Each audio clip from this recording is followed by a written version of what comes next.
우리 하나님의 말씀은 민수기서 24장 10절부터 마지막 절까지입니다. 구약성경 237페이지 민수기 24장 10절부터 마지막 절까지 한 말씀씩 저와 여러분이 나누어서 읽겠습니다. 발락이 발람에게 노하여 손뼉을 치며 말하되 내가 그대를 부른 것은 내 원수를 저주하라는 것이오늘 그대가 이같이 3번 그들을 축복하였도다. 그러므로 그대는 이제 그대의 곳으로 달아나라. 내가 그대를 높여 심히 존귀하게 하기로 뜻하였더니 여호와께서 그대를 막아 존귀하지 못하게 하셨도다. 발람이 발락에게 이르되 당신이 내게 보낸 사신들에게 내가 말하여 이르지 아니하였나이까? 가령 발락이 그 집에 가득한 은금을 내게 줄지라도 나는 여호와의 말씀을 어기고 선악간에 내 마음대로 행하지 못하고 여호와께서 말씀하신 대로 말하리라 하지 아니하였나이까? 이제 나는 내 백성에게로 돌아가거니와 들으소서. 내가 이 백성이 후일에 당신의 백성에게 어떻게 할지를 당신에게 말하리이다 하고 예언하여 이르기를 벌의 아들 발람이 말하며 눈을 감았던 자가 말하며 하나님의 말씀을 듣는 자가 말하며 지극히 높으신 자의 지식을 아는 자 전능자의 환상을 보는 자 엎드려서 눈을 뜬 자가 말하기를 내가 그를 보아도 이때의 일이 아니며 내가 그를 바라보아도 가까운 일이 아니로다. 한 별이 야곱에게서 나오며 한 규가 이스라엘에게서 일어나서 모압을 이쪽에서 저쪽까지 쳐서 무찌르고 또 셋의 자식들을 다 멸하리로다. 그의 원수 에돔은 그들의 유산이 되며 그의 원수 세일도 그들의 유산이 되고 그와 동시에 이스라엘은 용감히 행동하리로다. 주권자가 야곱에게서 나서 남은 자들을 그 성읍에서 멸절하리로다 하고 또 아말렉을 바라보며 예언하여 이르기를 아말렉은 민족들의 으뜸이나 그의 종말은 멸망에 이르리로다 하고 또 겐 족속을 바라보며 예언하여 이르기를 내 거처가 견고하고 내 보금자리는 바위에 있도다. 그러나 가인이 쇠약하리니 나중에는 아수르의 포로가 되리로다 하고 또 예언하여 이르기를 슬프다. 하나님이 이 일을 행하시리니 그때에 살자가 누구이랴? 기띔 해변에서 배들이 와서 아수르를 학대하며 에벨을 괴롭힐 것이나 그도 멸망하리로다 하고 발람이 일어나 자기 곳으로 돌아가고 발락도 자기 길로 갔더라. 오늘 방금 이 발람의 예언이 지금 4번째지요. 4번째 마지막 예언입니다. 첫 번째, 두 번째, 세 번째 그 예언이 오늘 이 발락이 얘기하는 대로 10절입니다. 발락이 발람에게 노하여 손뼉을 치며 말하되 내가 그들을 부르는 것은 내 원수 이스라엘을 저주하라고 했는데 여기 나오네요. 그대가 이같이 3번 그들을 축복하였도다. 한 번 이렇게 축복하는 것이 너무도 하나님의 뜻이 분명한데 그러면 좀 물러설 만도 하고 돌이킬 만도 한데 이렇게 자기의 욕심을 쫓아 사는 사람들은 정말 집요합니다. 그래서 첫 번째, 두 번째, 세 번째 장소를 바꿔가면서 그 선지자에게 이렇게 저주하도록 요구했지만 그러나 하나님 말씀에 이렇게 붙잡힌 이 발람은 그냥 하나님 말씀대로 그냥 축복만 이렇게 했습니다. 11절입니다. 그러므로 그대는 이제 그대의 곳으로 달아나라. 내가 그대를 높여서 심히 존귀하게 하기로 뜻하였더니 여호와께서 그대를 막아 존귀하지 못하게 하셨도다. 그래서 내 말만 들었으면은 큰 이런 부귀 영화를 얻을 수 있었을 텐데 하나님 때문에 지금 네가 이런 부귀 영화를 얻지를 못했다는 것입니다. 참 우스운 얘기인데요. 우리 보기에는 우스운 얘기인데 하나님이 아니라 욕심을 따라 사는 사람들은 이렇게 어리석은 이런 판단, 어리석은 말, 어리석은 길로 가는 것 같습니다. 여러분, 하나님 말씀대로 이렇게 우리가 사는 것이 당장은 참으로 답답하게 보일 때가 많이 있을 것 같습니다. 이 발락의 이 세상 왕 모압 왕 발락의 눈으로 볼 때는 하나님 말씀을 따라서 이렇게 살아가는 이런 하나님의 사람들이 그들의 삶의 방법이 참 답답해 보입니다. 그런데 이렇게 하나님 말씀이 분명하면은 그 말씀에 붙잡혀 살면은 답답한 것이 아니라 좀 불편하고 좀 어려울 수는 있습니다. 그러나 그 길이 사실은 하나님께서 우리를 영원히 존귀케 해 주시는 길인 줄 우리가 분명히 아는 사람들이 바로 예수 믿는 사람들 아니겠습니까? 물론 그런 신앙이 세워지기까지 좀 이런 갈등도 있고 흔들림도 있겠지만, 그러나 예수 그리스도의 십자가와 부활이 우리에게 보여주시는 것은 이런 이 예수님 안에서 살아가는 우리의 삶은 너무도 분명한 실제의 삶이기 때문에 이렇게 말씀대로 예수님 안에서 그렇게 이 땅에 살아가는 자체가 우리 요한계시록 우리가 함께 살펴보면서 그런 말씀했지 않습니까? 하나님께서 세상을 구원하는 것은 이런 하나님의 사람들의 전도, 하나님 사람들의 이 하나님 나라의 도를 선포하는 그 삶을 통해서 하나님이 이 세상을 구원하시려고 계획을 하신 것입니다. 그래서 우리는 이 세상이 어떠하든지 또 세상에서 우리를 얼마나 답답하게 그렇게 얘기하든지 우리는 우리에게 주신 하나님의 은혜를 따라서 우리가 본 대로 우리의 정체성대로 그는 우리의 가치관대로 그렇게 그냥 여러분 사는 것이, 그렇게 살면은 하나님께서 이 땅에서도 우리를 실제적으로는 존귀케 하고 영원한 나라에서 영원한 존귀를 누리게 하시는 것이죠. 그런데 이 하나님의 은혜를 보지 못하면은 이 세상 사람들은 참 이 발람이 너무도 답답하고 어리석인 거지요. 자기 말대로만 해주면은 지금 이 부귀영화가 기다리고 있는데 이렇게 참 어렵게 살까? 그죠? 이렇게 참 어리석게 이럴까? 그런데 진짜 어리석은 사람은 발람이 아니라 발락이지요.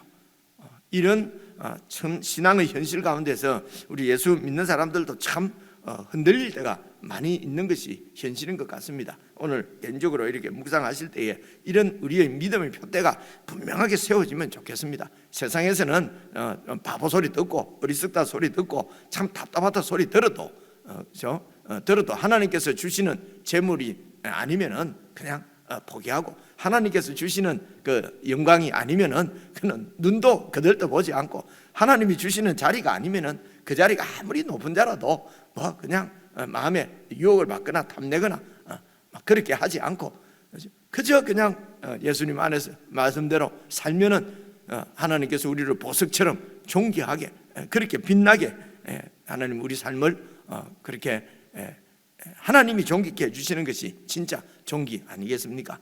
그런데 나는 그렇게 살아도 하나님이 나를 존귀하게 해주지 않았습니다. 이제 이런 그 원망 섞인 이런 그 불평이 있을 수 있거든요. 근데 그게 존귀케 되는 것이 꼭 이 세상에서 이런 썩어질 없어질 재물로 이 세상에서 뭐 10년 가지 못한다는 그런 권세를 우리가 이 세상 것을 못 얻다고 해서 하나님이 나를 존귀하게 안 해줬는데요, 자꾸 이렇게 하는 경우가 있거든요.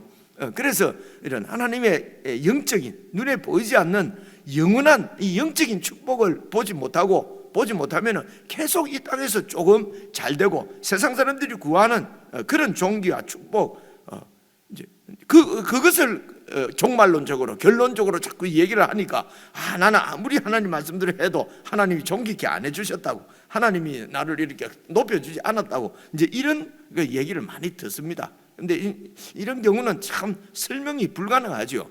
영적인 사실을 보는 눈이 열리는 수밖에 없는 것 같습니다. 사실은 우리가 하나님의 자녀가 된 이 사실이 존재론적으로는 얼마나 존귀한 자리에 우리가 있고 그런 하나님의 자녀로서의 영광을 우리가 이미 받았어요. 그래서 하나님께는 정말 보석 같은 존재거든요.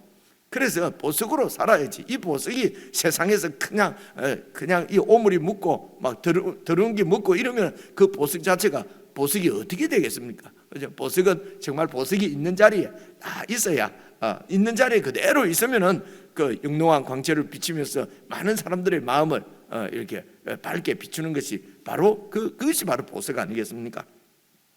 근데 오늘 발람이 참 답답합니다. 그리고 이유가 뭡니까? 자기 욕심이 이루어지지 않은 것이죠. 그렇죠? 그래서 욕심을 따라서 살아가는 전형적인 사람이 발락입니다. 발람 역시 여러분 정말 그런 재물에 대한 욕심이 없었다면 이 먼 곳까지 오지도 않았겠죠. 그렇죠? 하나님 앞에 그렇게 자꾸 또 물어보고 이렇게 안 했겠지요. 그래서 이렇게 오늘 발람이 하나님의 강권적인 역사로 이렇게 하나님 말씀만 전해내고 있지만은, 그러나 여러분 31장인가 좀 뒤에 가면은 어쨌든 이 발람이 결국은 이스라엘을 또 이렇게 우상 숭배하도록 이런 그런 어떤 유혹을 발람이 던진 것으로 그렇게 그런 말씀이 나오거든요. 물론 그때 가서 우리가 다시 살펴보겠지만은, 그래서 한때는 말씀에 붙잡혀서 막 이렇게 하나님 말씀만 전하는 것 같지만은, 그러나 이 속에 있는 이런 이 욕망이, 욕심이, 재물에 대한 욕심이 근본적으로 처리가 되지 않는 한에는 또 흔들립니다. 또 넘어지는 것이 우리 인생이거든요. 그래서 이런 우리도 마찬가지입니다. 우리도 어떤 때는 뭐 예를 들어 은혜가 충만하고 뭐 성령 충만하고 막 이러면은 또 세상 모든 것들이 다 그냥 이런 황금을 돌같이 보고 그렇게 하다가도 또 어느 순간에는 그 욕망에 사로잡혀 갖고 범죄하고 마음에 갈등하고 이럴 경우가 많이 있거든요. 그래서 근본적인 처리, 저와 예수님 안에서 우리가 구원을 받았다는 것은 이런 우리 죄의 문제, 이런 우리 내 중심적인 이 욕망의 근원이 자아가 그리스도 안에서 근본적으로 처리되었다는 것을 말하는 것이 바로 예수님의 십자가입니다. 그래서 계속해서 내가 그리스도와 함께 십자가에 죽은 것을 우리가 확인하고 그 부분을 분명하게 보고 내 자신을 죽음에 넘기지 않는 한 발람처럼 또 이렇게 돌아오고 또 욕망에 사로잡히게 되고 이렇습니다. 이런 우리를 완전히 영원토록 구원하시기 위해서 예수님이 십자가 안에서 우리의 자아를 죽이셨고, 그리고 다시 오실 때에 우리를 이런 죄와 상관없는 완전한 죄의 오염도 되지 않고 영향을 전혀 받지 않는 주님이 입으신 그 몸으로 우리를 변화시키는 것이죠. 낮은 몸을 높은 그리스도와 함께 같은 몸으로 우리를 변화시킬 그날을 이제 바라보고 오늘 이 땅에 살 때는 이런 우리의 욕망을 계속해서 십자가에 넘겨서 죽임을 확인하고, 정말 이것이 바로 십자가의 이제 길인 것입니다. 이렇게 해서 이 땅에서 세상이 주는 거짓 존귀함이 아니라 하나님이 이미 우리에게 주신 그리스도 안에서의 그 놀라운 존귀함을 계속해서 지켜가는 길은 십자가를 바라보고 말씀에 순종하고 그분과 함께 동행하는 길이다 라고 하는 것을 우리가 오늘 이 민수기에 있는 말씀에서도 분명하게 볼 수가 있습니다. 그다음 15절 보시면요, 15절 또 이제 예언하여 이르기를, 이 예언은 이제 14절 보시면요, 이제 나는 발람이 하는 말입니다. 나는 내 백성에게로 돌아가거니와 발락 왕이여 들으소서. 내가 지금 이 백성이, 이스라엘 백성이 후일에 당신의 백성에게 어떻게 할지를 당신에게 지금 말하겠습니다. 그리고 이제 예언하여 이르기를, 버로의 아들 발람이 지금 말한다.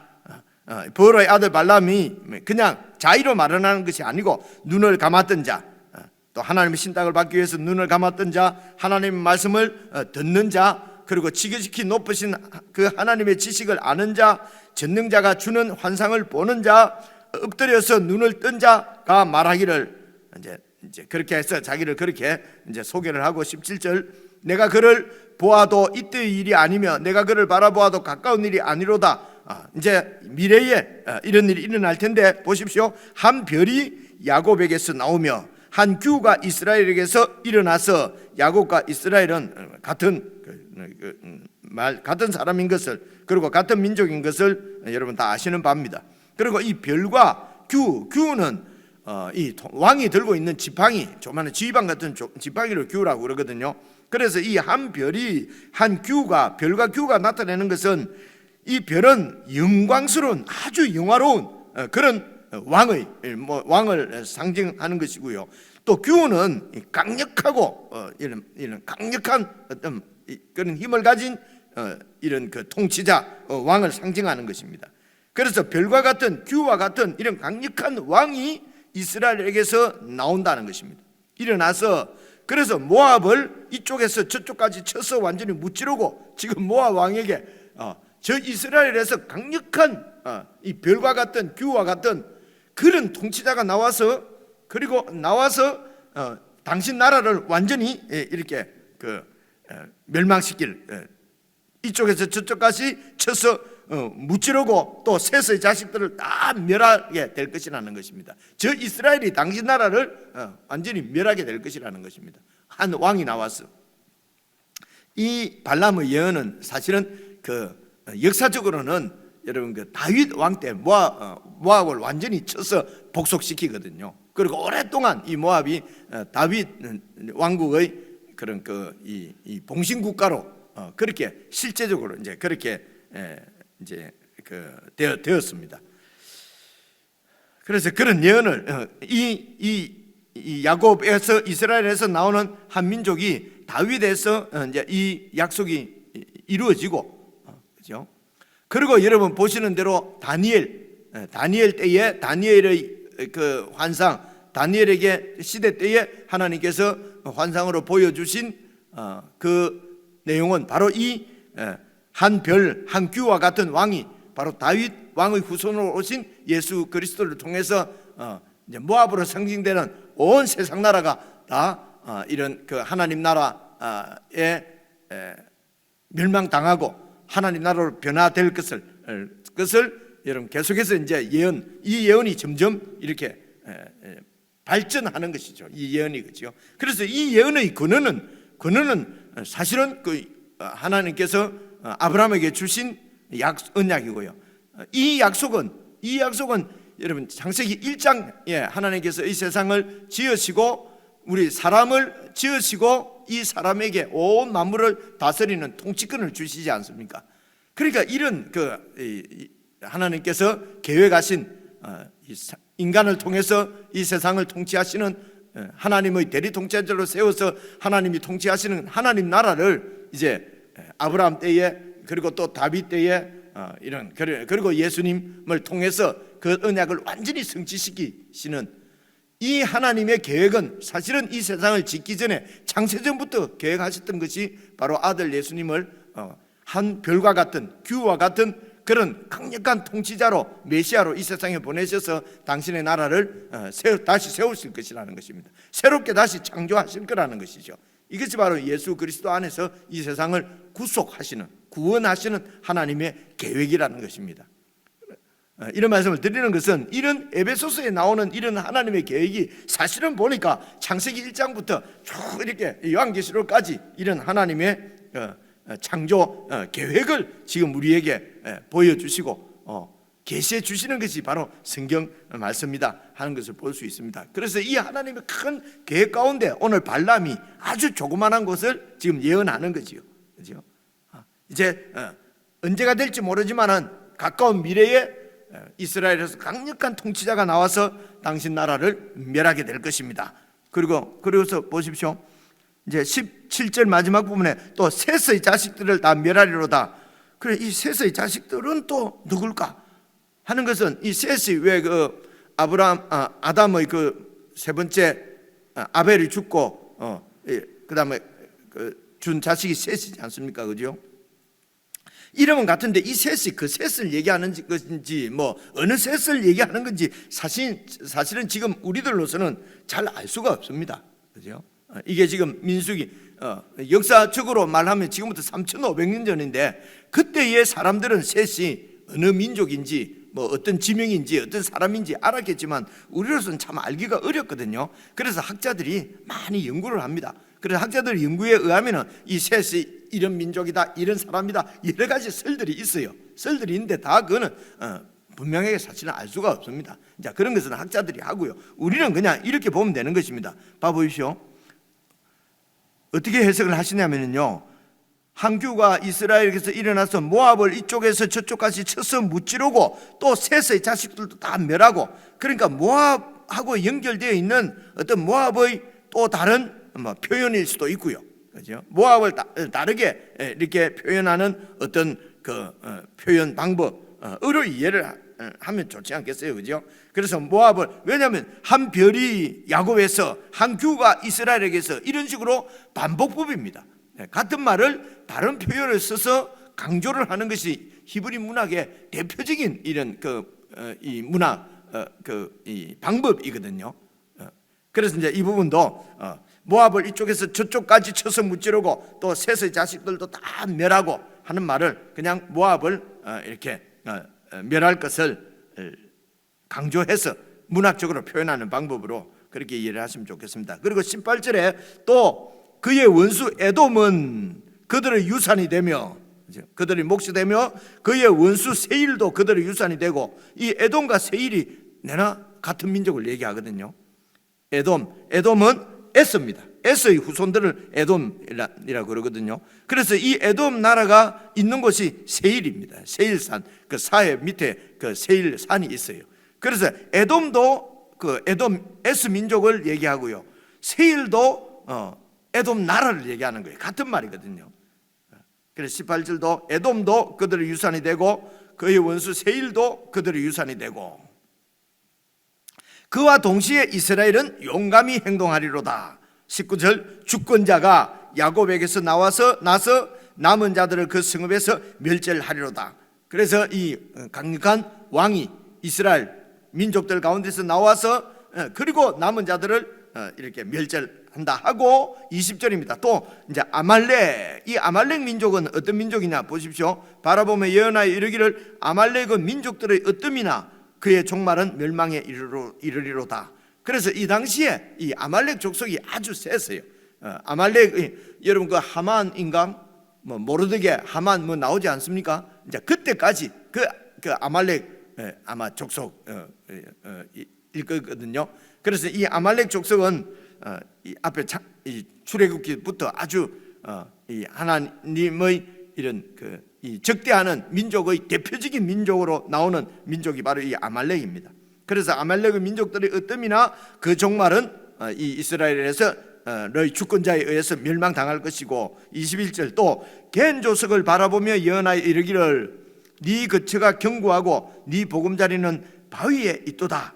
그러나 가인이 쇠약하리니 나중에는 아수르의 포로가 되리로다. 여기도 가인은 바로 이게 그 창세기 1장에 나오는 가인과 아벨 할 때 가인일까?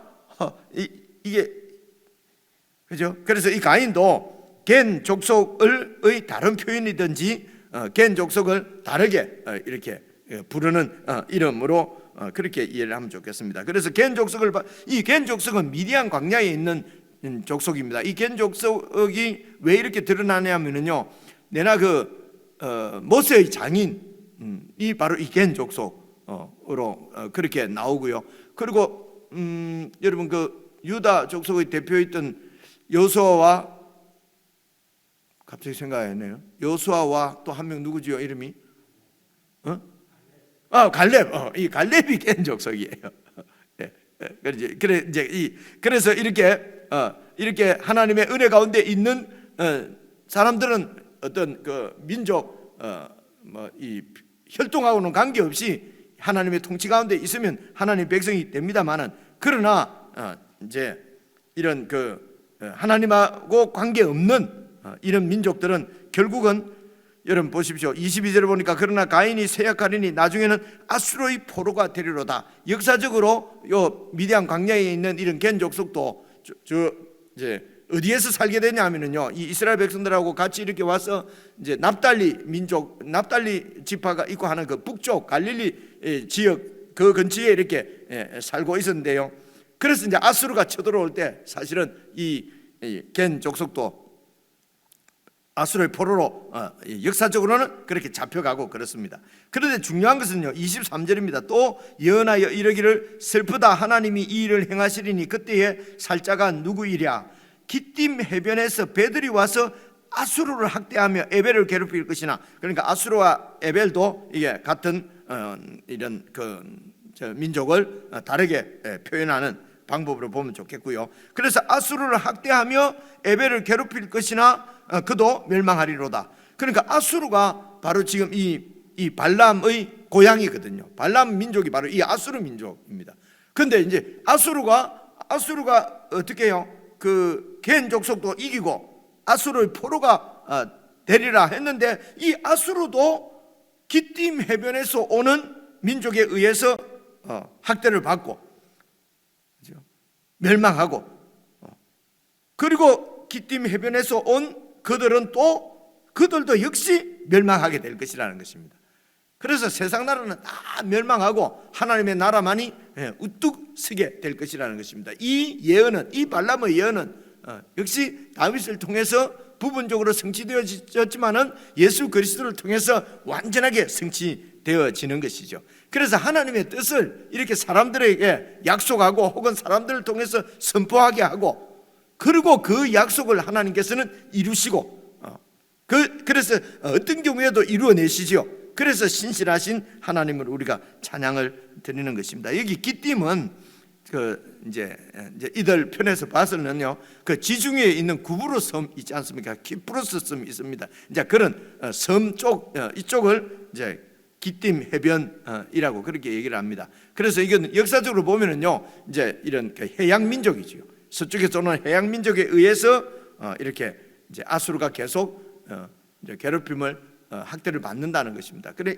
여기도 뭐 학자들 얘기에 의하면 뭐 여러 가지로 얘기를 합니다만은 대개 이제 요즘은 책을 보니까 이 기띔 해변에서 온 세력을 이 기띔이 서쪽 이런 뜻도 있다고 그래요. 그래서 서쪽에서 오는 것을 이제 그 로마로 그렇게 얘기하는 분도 있고, 그리고 또 어떤 분은 또 이 그 헬라 그리스의 알렉산더 제국이 또 이렇게 이 동방을 치는 것을 얘기하는 분들도 있고, 이제 이런 걸 소개해드리는 것은 이제 역사적으로는 이제 해설을 할 때에 학자들마다 조금은 다릅니다. 다른데 우리는 이제 그것이 실제적으로 역사 가운데 이루어졌다고 하는 것을 이제 학자들은 그것을 증명하려고 하는 것이고요. 우리는 이제 이 말씀대로 세상 나라는 다 이렇게 멸망합니다. 이게 또 악의 자기 파멸적 속성이라고 우리가 요한계시를 볼 때도 봤지 않습니까? 그죠? 서로 싸워서, 그래서 제국은 제국에 의해서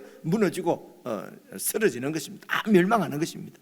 그 가운데 하나님의 나라만 서게 되는 것입니다. 그래서 썩어지고 멸망할 이 세상 나라의 영광과 존귀를 위해서 사는 사람은, 이 발락 같은 왕은 욕망에 욕심에 사로잡힌 자지요. 그죠? 이곳에서 구원받는 길은 하나님의 말씀입니다.